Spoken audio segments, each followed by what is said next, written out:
Central bank of ഇന്ത്യയിൽ assistant manager ഗ്രേഡിൽ 1000 ഒഴിവുകൾ റിപ്പോർട്ട് ചെയ്തിട്ടുണ്ട്.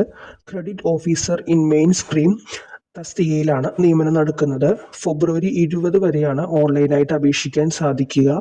ഒരു വർഷത്തെ post graduate diploma in banking and finance കോഴ്സിലേക്കാണ് പ്രാഥമികമായി നിയമനം നടക്കുക. കോഴ്സ് വിജയകരമായി പൂർത്തിയാക്കുന്നവരെ JMGS ഗ്രേഡ് 1 വിഭാഗത്തിൽ നിയമിക്കും. യോഗ്യത: ഏതെങ്കിലും വിഷയത്തിൽ 60% മാർക്കോടെ പട്ടിക വിഭാഗക്കാർക്കും മറ്റു പിന്നോക്ക വിഭാഗക്കാർക്കും ഭിന്നശേഷിക്കാർക്കും 55% ബിരുദം പാസ്സാവണം. പ്രായപരിധി വരുന്നത് 20 മുതൽ 30 വയസ്സ് വരെയാണ്. പട്ടിക വിഭാഗക്കാർക്ക് 5 വർഷം ഇളവുണ്ടായിരിക്കും. മറ്റു പിന്നോക്ക വിഭാഗക്കാർക്ക് 3 ഭിന്നശേഷിക്കാർക്ക് 10 വർഷം വരെ ഇളവ് ലഭിക്കും. ശമ്പള സ്കെയിൽ വരുന്നത് 48,480 രൂപ മുതൽ 85,920 രൂപ വരെയാണ്. തിരഞ്ഞെടുപ്പ് വരുന്നത് ഓൺലൈൻ പരീക്ഷയാണ്. ഡിസ്ക്രിപ്റ്റീവ് ടെസ്റ്റ് ഉൾപ്പെടെ ഉണ്ടാകും.